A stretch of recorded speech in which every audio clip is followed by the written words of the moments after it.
الحمد لله نحمده ونستعينه ونستغفره ونؤمن به ونتوكل عليه ونعوذ بالله من شرور أنفسنا ومن سيئات أعمالنا من يهده الله فلا مضل له ومن يضلله فلا هادي له ونشهد أن لا إله إلا الله وحده لا شريك له ونشهد أن سيدنا ومولانا محمدا عبده ورسوله أما بعد فأعوذ بالله من الشيطان الرجيم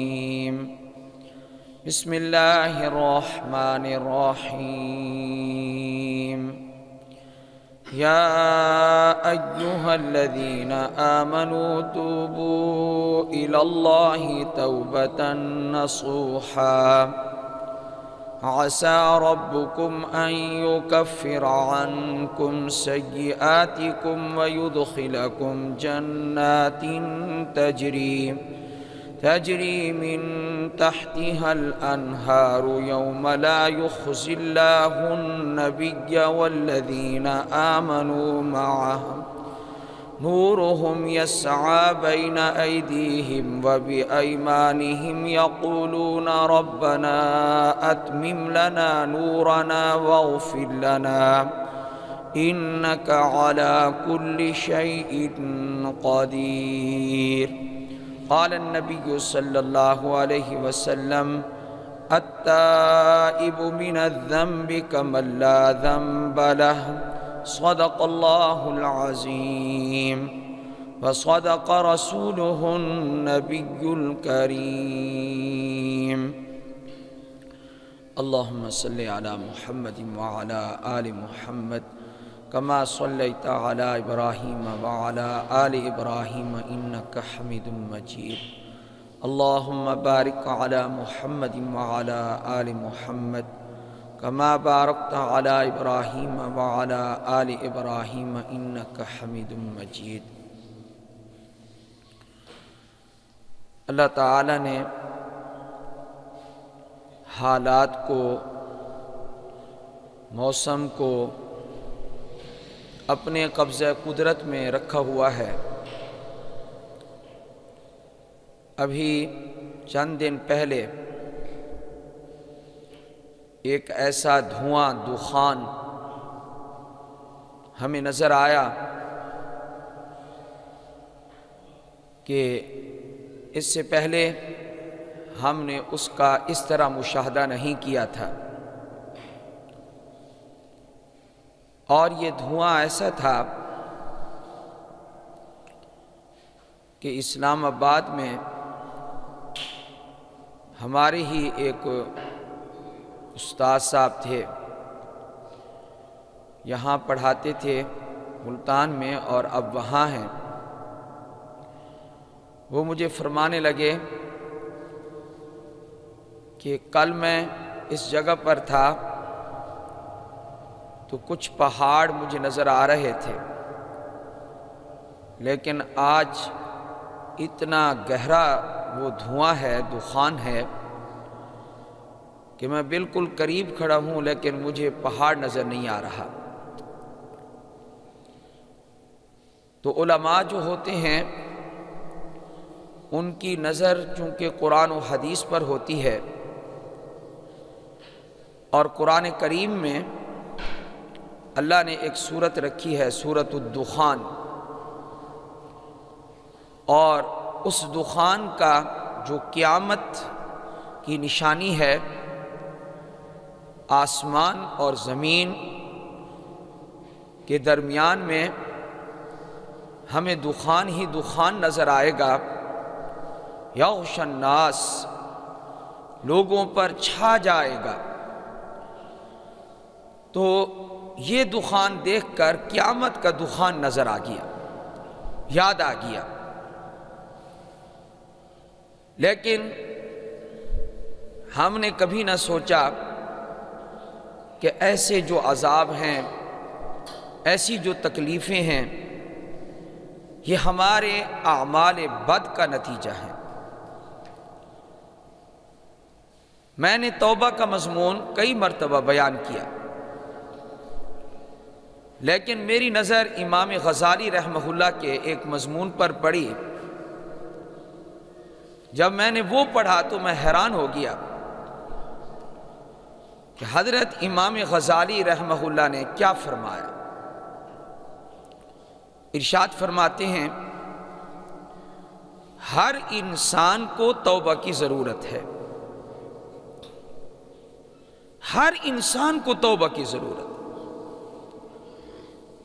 فرمایا کہ جتنا بھی نیک ہو اس کا فرض کر لو کوئی گناہ بھی نہ ہو، لیکن اتنی کمی تو ضرور ہوگی کہ اس کا کوئی لمحہ اللہ کی یاد سے غفلت میں گزرا ہوگا۔ یہ بھی ایک قسم کا جرم ہے۔ اس لیے ہر انسان کو توبہ کی ضرورت ہے۔ یہ تو بڑے اونچے درجے کے نیک لوگوں کی بات ہے۔ آج کل تو گناہوں کی اتنی کثرت ہے، جدھر دیکھو گناہ ہی گناہ ہے۔ تو حضرت نے فرمایا انسان مرکب ہے 4 خصلتوں سے، ہر انسان میں موجود ہیں، اور وہ 4 خصلتیں اچھے سے اچھے انسان میں بھی اکا دکا کہیں نہ کہیں نظر آ جاتی ہیں، اگرچہ تھوڑی مقدار میں نظر آئیں لیکن پائی ضرور جاتی ہیں۔ وہ 4 خصلتیں کون سی ہیں؟ خواہشات، جس کو عربی میں شہوت کہتے ہیں، اردو کا یہ لفظ اور معنی میں مستعمل ہوتا ہے، چاہتیں۔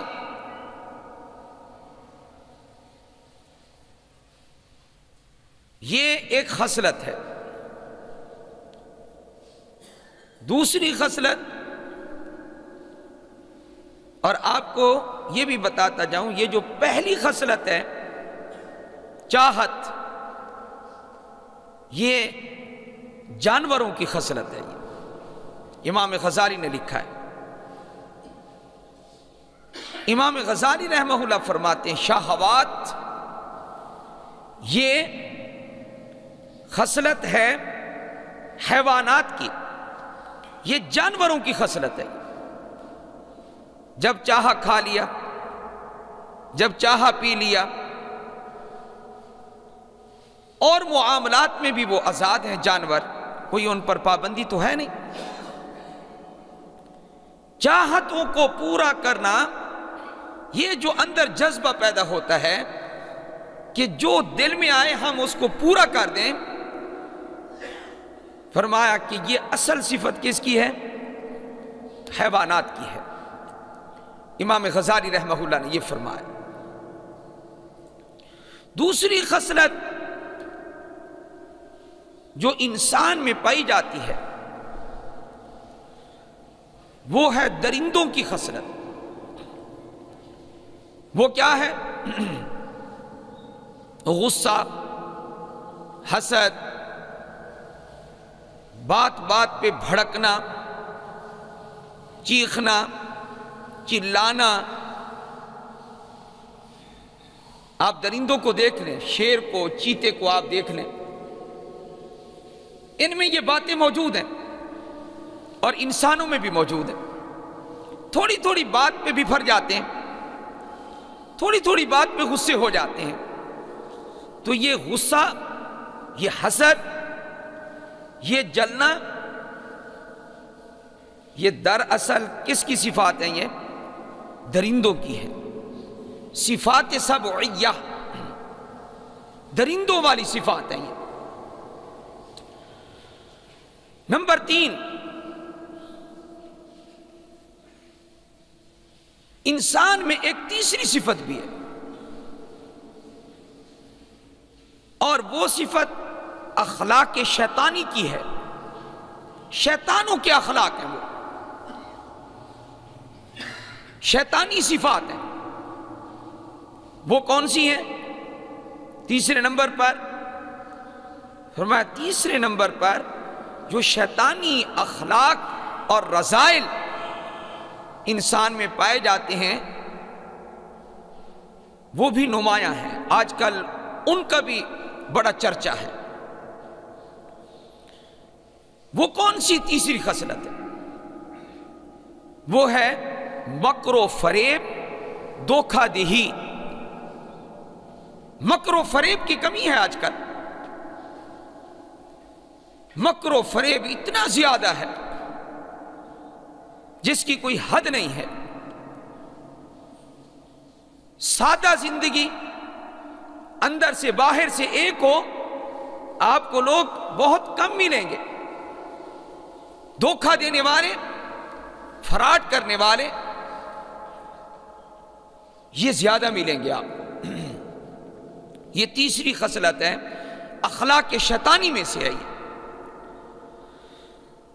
چوتھی خصلت جو انسان میں پائی جاتی ہے، فرمایا کہ وہ تعلی ہے، تکبر ہے، یہ انسان میں پایا جاتا ہے۔ اور حب مدح ہے، میری تعریف کی جائے۔ حب شہرت ہے، میں مشہور ہو جاؤں۔ حب سلطنت ہے کہ مجھے حکمرانی مل جائے۔ یہ صفات ہیں، خلاصہ ان کا تکبر ہے۔ تو چار صفات میں نے ذکر کی ہیں، بد خصلتیں، بد خصائل، یہ انسانوں میں پائی جاتی ہیں۔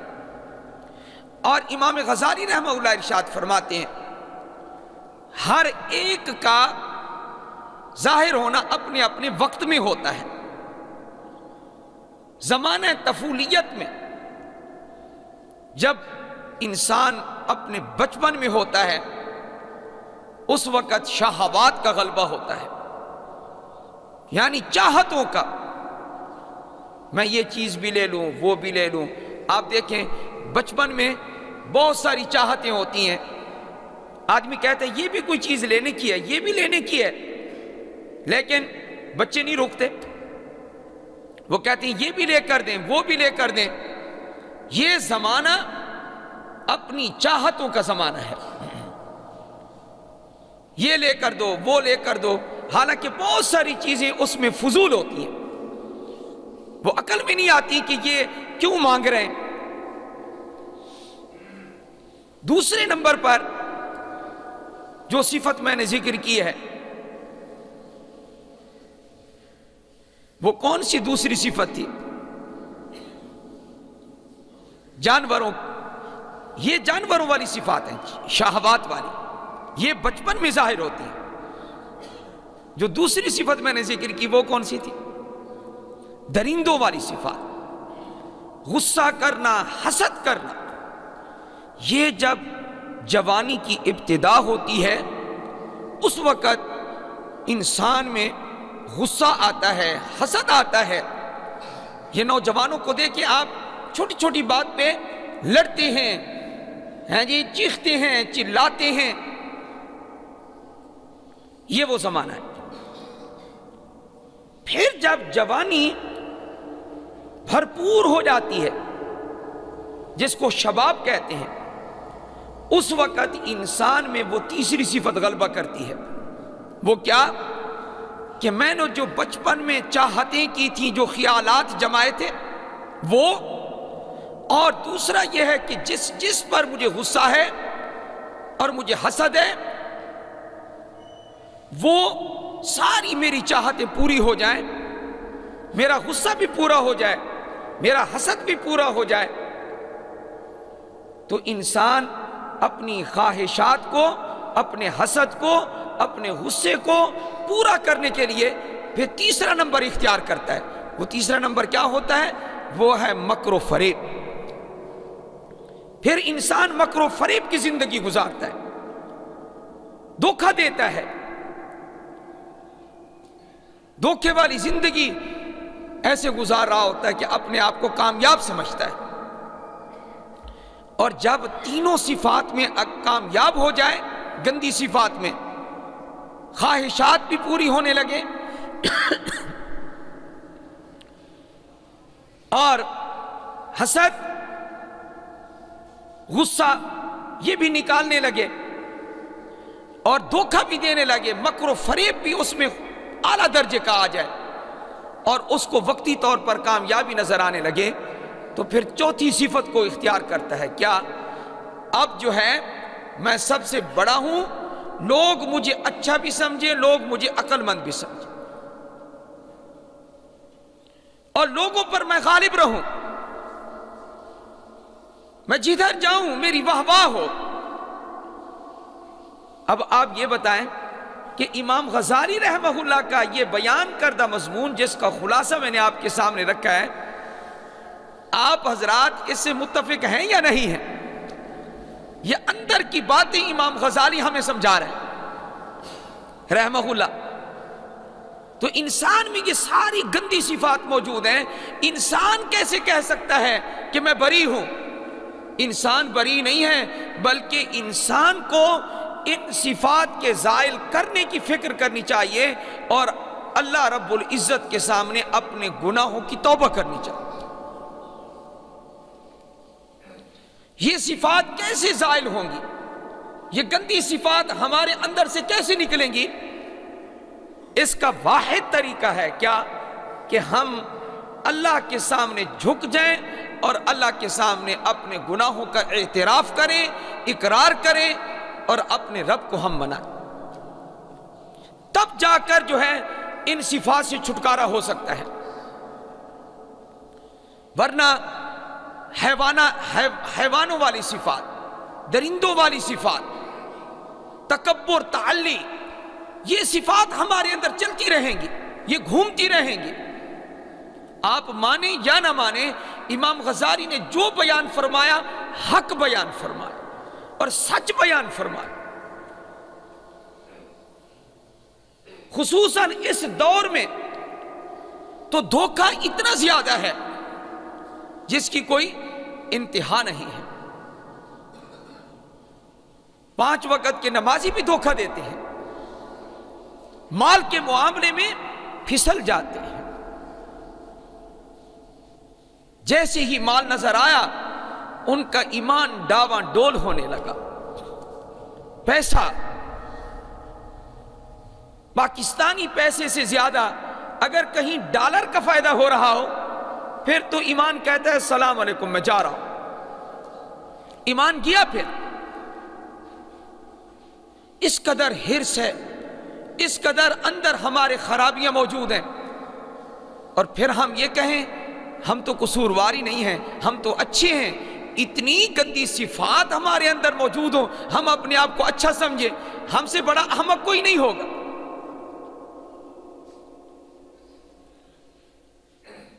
اللہ جل جلالہ نے فرمایا یا ایھا الذین آمنوا، اے ایمان والو، توبوا الی اللہ توبۃ نصوحا، اللہ کے سامنے سچی توبہ کرو۔ توبہ کے فوائد کیا ہیں؟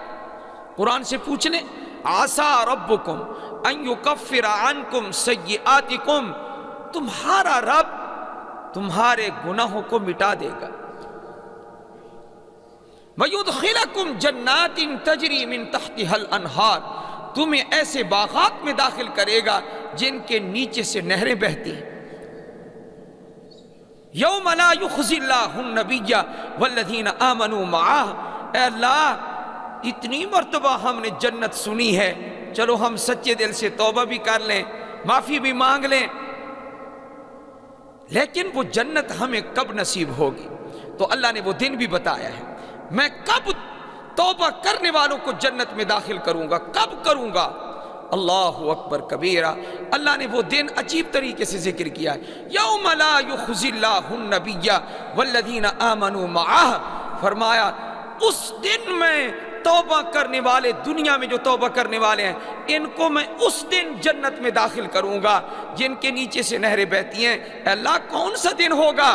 فرمایا یوم لا یخزی اللہ النبی والذین آمنوا معہ، جس دن اللہ اپنے نبی کو صلی اللہ علیہ وآلہ وسلم اور ان لوگوں کو جو ان کے ساتھ ایمان لائے ہیں، اللہ نہ اپنے نبی کو رسوا کرے گا نہ ان پر ایمان لانے والوں کو رسوا کرے گا۔ یہ قرآن کا ترجمہ۔ جس دن پیغمبر کی عزت ہوگی اور صحابہ کی عزت ہوگی، توبہ کرنے والوں کو اللہ جنت میں داخل فرمائے۔ یہی مضمون ہے، بالکل لفظ بلفظ۔ یوم لا یخزی اللہ النبی والذین آمنوا معہ۔ اے اللہ تو نے نبی کے ساتھ صحابہ کا بھی ذکر کر دیا۔ فرمایا ہاں، صحابہ کے بارے میں اور بھی سنو۔ نورہم یسعی بین ایدیہم وبایمانہم، قیامت کا دن ہوگا، ہر طرف اندھیرا ہوگا، لیکن یہ جو صحابہ ہیں اور صحابہ کے پیچھے چلنے والے ایمان والے ہیں، ان کا نور ان کے آگے بھی دوڑ رہا ہوگا اور ان کی دائیں جانب بھی دوڑ رہا ہوگا۔ روشنی، ہر طرف روشنی پھیلی ہوئی ہوگی۔ نورہم یسعی بین ایدیہم وبایمانہم، اور چونکہ ایمان والوں کو ہر وقت اللہ کا ڈر رہتا ہے تو یہ ڈر کی وجہ سے کیا کہیں گے، حالانکہ اللہ تعالیٰ اس دن نور دے گا ہی صحابہ کو اور صحابہ کے نقشے قدم پر چلنے والوں کو، لیکن صحابہ چونکہ اللہ سے ڈرنے والے تھے، دنیا میں بھی اور آخرت میں جب نور سامنے سے دائیں جانب دوڑ رہا ہوگا تو اس وقت وہ پکار اٹھیں گے، یقولون، کہیں گے ربنا اتمم لنا نورنا، اے ہمارے پروردگار تو نے نور تو دے دیا، روشنی تو دے دی، لیکن ایک درخواست ہماری یہ ہے، جنت تک پہنچنے تک، جنت میں پہنچنے تک اے اللہ ہمارا یہ جو راستہ ہے، اس راستے میں ہمارے اس نور کو مکمل فرما دینا، اس نور میں کمی نہ آئے۔ ربنا اتمم لنا نورنا واغفر لنا، اور ہماری بخشش فرما دینا۔ اے اللہ تو جب نور دے سکتا ہے اس کو مکمل بھی کر سکتا ہے، تو ہماری کمی کوتاہیوں کو معاف بھی فرما سکتا ہے۔ یہ درخواست ہم اس لیے کر رہے ہیں کہ انکا علی کل شیء قدیر، بے شک تو ہر چیز پر قدرت رکھنے والا۔ یہ اللہ نے فرمایا۔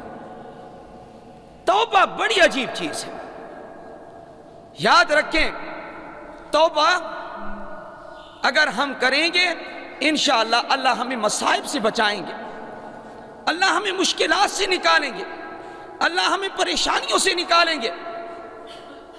لیکن توبہ کے لیے 3 باتیں بطور شرط کے ذکر کی ہیں۔ توبہ کے قبول ہونے کے لیے 3 شرطیں ہیں۔ نمبر 1 فرمایا جس گناہ میں مبتلا ہے اس کو فوراً چھوڑ دے، جس گناہ میں مبتلا ہے اس کو فوراً چھوڑ دے، ترک کر دے۔ پہلی شرط یہ ہے، یہ نہیں ہے کہ اس گناہ کو جاری بھی رکھے اور کہے اے اللہ میں توبہ کرتا ہوں، صرف کانوں کو ہاتھ لگانا یہ توبہ نہیں ہے۔ توبہ توبہ توبہ توبہ لوگ کرتے ہیں، اس طریقے سے توبہ نہیں ہوتی۔ توبہ اگر ہے تو حضرت ابو لبابہ کی توبہ مشہور ہے رضی اللہ تعالی۔ نبی پاک صلی اللہ علیہ وسلم نے محاصرہ کیا بنو قریظہ کا۔ بنو قریظہ نے کہا ابو لبابہ کو ہمارے پاس بھیج دو، ہم ان سے مشورہ کرتے ہیں۔ ابو لبابہ اس محلے میں رہائش پذیر تھی، تو کہا کہ ہمارے دیرینہ تعلقات ہیں، ہمیں وہ صحیح مشورہ دیں گے۔ حضرت ابو لبابہ وہاں پہنچے، انہوں نے کہا کہ اگر ہم ہتھیار نہ ڈالیں تو محمد مصطفیٰ اور صحابہ ہمارے ساتھ کیا کریں گے رضی اللہ تعالیٰ عنہ۔ حضرت ابو لبابہ نے زبان سے کچھ نہ کہا، صرف یوں کر دیا، اگر ہتھیار نہ ڈالو گے یوں ہو جائے گا، یعنی تمہیں پھر قتل کر دیا گیا۔ یہ بات راز تھی، حضرت ابو لبابہ رضی اللہ تعالی عنہ یوں کہہ بیٹھے اور اشارے سے ایک راز افشا ہو گیا قبل از وقت۔ حضرت ابو لبابہ رضی اللہ تعالی عنہ کے دل میں فوراً آ گیا، یہ مجھ سے بڑی غلطی ہوئی ہے، بڑی خطا ہوئی ہے، میں نے یہ اشارہ نہیں کرنا تھا۔ مسجد نبوی میں آئے اور اپنے آپ کو ستون سے باندھ دیا۔ آج بھی استوانہ توبہ مشہور ہے، مسجد نبوی میں استوانہ توبہ مشہور ہے، ریاض الجنہ میں موجود ہے استوانہ توبہ۔ تو حضرت ابو لبابہ نے اپنے آپ کو وہاں رسی سے باندھ دیا اور کہنے لگے کہ جب تک مجھے محمد مصطفیٰ صلی اللہ علیہ وسلم نہ کھولیں گے میری توبہ قبول نہ ہوگی، اس وقت تک میں بنا رہوں گا۔ یہ اللہ نے ان کی سچی توبہ کو قبول کیا۔ قرآن میں آیت نازل فرمائی کہ میں نے ان کی توبہ کو قبول کر لیا ہے۔ یا ایھا الذین آمنوا لا تخونوا اللہ والرسول وتخونوا اماناتکم، اللہ اور اللہ کے رسول سے کبھی بھی خیانت نہ کر۔ اللہ نے توبہ کو قبول فرما لی۔ حضور اکرم صلی اللہ علیہ وسلم نے فرمایا ابو لبابہ کو کہو تمہاری توبہ قبول ہو گئی ہے۔ حضرت ابو لبابہ رضی اللہ تعالی عنہ کو صحابہ مبارکباد دیتے ہیں، تمہاری توبہ قبول ہو گئی ہے، اب اپنے آپ کو کھول دو۔ انہوں نے کہا نہیں، مجھے نہ کھولو، مجھے خود محمد مصطفیٰ صلی اللہ علیہ وسلم کھولیں گے۔ توبہ سچی کی، اللہ نے قرآن میں توبہ کی قبولیت کا ذکر کر دیا۔ تو پہلی شرط کیا ہے توبہ کی؟ کہ جس گناہ میں آدمی مبتلا ہو اس گناہ کو چھوڑ دے۔ دوسرے نمبر پر یہ حال کی توبہ ہے جو میں نے ابھی بیان کی۔ دوسرے نمبر پر مستقبل میں، آئندہ زمانے میں اس گناہ کے نہ کرنے کا عزم مصمم کرے، پختہ ارادہ کرے کہ میں یہ گناہ نہیں کروں گا۔ یہ توبہ ہے مستقبل کے اعتبار سے۔ ماضی میں جو کمی کوتاہی ہوتی رہی اس کا تدارک کرے اور کہے اللہ ماضی میں مجھ سے بھول چوک ہو گئی، مجھ سے کمی ہو گئی، اس کا تدارک کرے۔ تو توبہ کا تعلق حال کے ساتھ بھی ہے، مستقبل کے ساتھ بھی ہے اور ماضی کے ساتھ بھی ہے۔ پکی توبہ کرنے والے نبی اکرم صلی اللہ علیہ وآلہ وسلم نے دو آدمیوں کو اللہ کا حبیب کہا ہے۔ حبیب اللہ فرمایا، القاسب حبیب اللہ، جو اپنے ہاتھ سے کما کر کھاتا ہے، رزق حلال کھاتا ہے، یہ اللہ کا حبیب ہے، اللہ کا دوست ہے۔ القاسب حبیب اللہ۔ نمبر دو، التائب حبیب اللہ، ابن ماجہ کی روایت ہے، جو توبہ کرتا ہے وہ بھی اللہ کا حبیب ہے۔ اور فرمایا والتائب من الذنب کمن لا ذنب لہ، جو توبہ کرنے والا شخص ہے اللہ کو اتنا پیارا ہے، اللہ تعالیٰ توبہ کے بعد اس کو ایسے بنا دیتے ہیں گویا اس نے گناہ کیا ہی نہیں۔ مجھے کوئی تکلیف پہنچائے، بعد میں معافی بھی مانگ لے، میرے دل میں رہ جائے گی بات۔ انسان پوری طرح معاف نہیں کرتا، لیکن اللہ کے ہاں ضابطہ اور ہے۔ اللہ کے ہاں ضابطہ یہ ہے کہ تو ایک مرتبہ کہہ دے رب اغفر لی، اے میرے پروردگار تو مجھے معاف کر دے، میں تو یوں کروں گا کہ تیرے نامہ اعمال سے بھی تیرے گناہ کو ختم کر دوں گا، مٹا دوں گا۔ میں پوری طرح مکمل معاف کرنے والی ذات صرف ولا یغفر الذنوب الا انت، کوئی گناہوں کو معاف نہیں کرتا اے پروردگار سوائے تیرے۔ جرم پوری طرح معاف کرنے والا صرف اللہ ہے۔ اللہ جل جلالہ ہمیں سچی توبہ کی توفیق عطا فرمائے۔ وآخر دعوانا الحمدللہ۔